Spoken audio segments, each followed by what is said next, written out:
See if you have a spare $500,000 is Brisbane Gallery owner Philip Bacon, but he hopes a public fund will help keep the best pieces in Brisbane. People are used to seeing them. I mean, 6 months is a long time, but it's not as long as generations, which is what Brisbane really deserves from this exhibition. A little known fact that Mr. Forex here at Milton, just down the road from the Stephen Racket at the Forex Brewery, was erected for Expo 88. Getting the best bang for the buck for the 35th is what this YouTube's about, and that would including the Japanese garden into the art trail. So good morning, Peter Racy here, Legacy of Expo 88 YouTube channel. It is the 16th of July, a beautiful Saturday morning, and we are at Mount Coot-tha with the butterfly catchers in the spirit of Expo 88.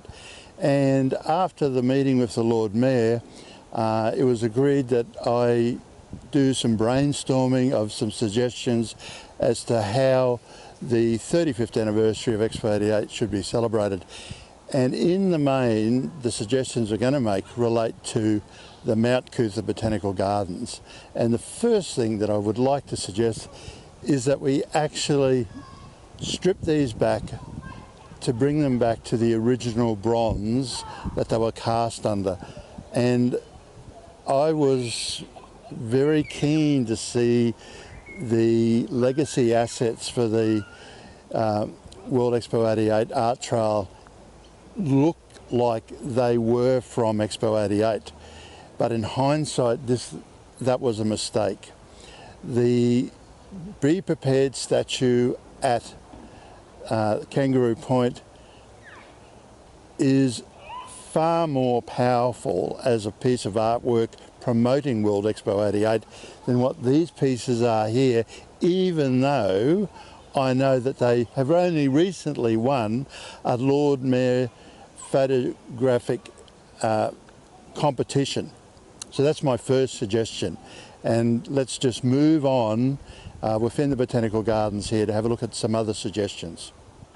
So my second suggestion in relation to the continued investment into the World Expo 88 art trail relates to the chair here, which is an extraordinarily famous piece of sculpture, because Kenneth Armitage cast this chair in memory of the chair that he used to sit in and creatively work out his day in his studio in England. So it's very, very powerful narrative in relation to this piece.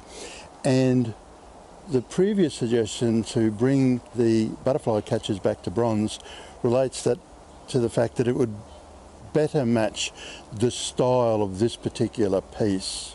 So while I suggested for the 30th anniversary this be relocated into City Hall, I will now run up the white flag and readily agree that this now has a permanent home here in the Fern House. So let's move on to another suggestion. So the third suggestion relates to the sculptor Rill Hinwood. And in front of us is a beautiful piece by Rill, one of two in the gardens.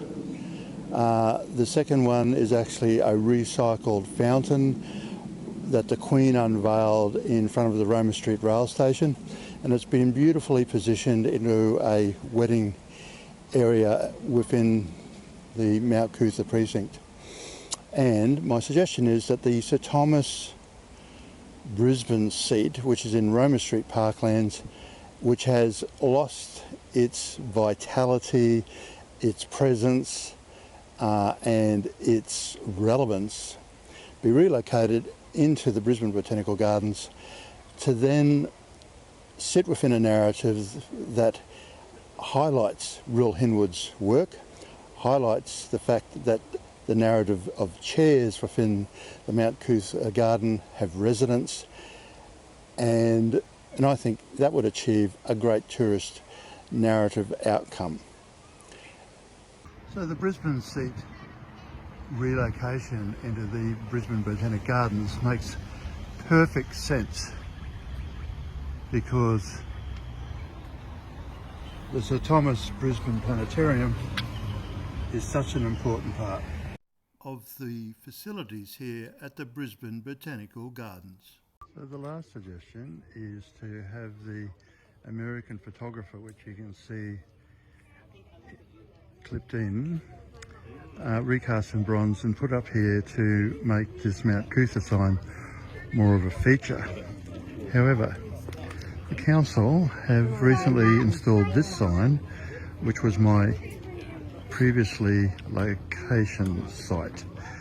So it will need to be rethought a little bit. It is possible, of course, to move the rubbish bins and the bike rack, which is not overly difficult. However, Expo 88 was an amazing experience, and I was amazed on a daily basis. For most people in Brisbane, it was the sort of the fun that they had there. You know, the rumour about the New Zealand Pavilion where the queues were so long that a couple got engaged. For me, it was really more the people that I met. Extraordinary to think about it now, but everybody came from everywhere. So the King and Queen of Spain came.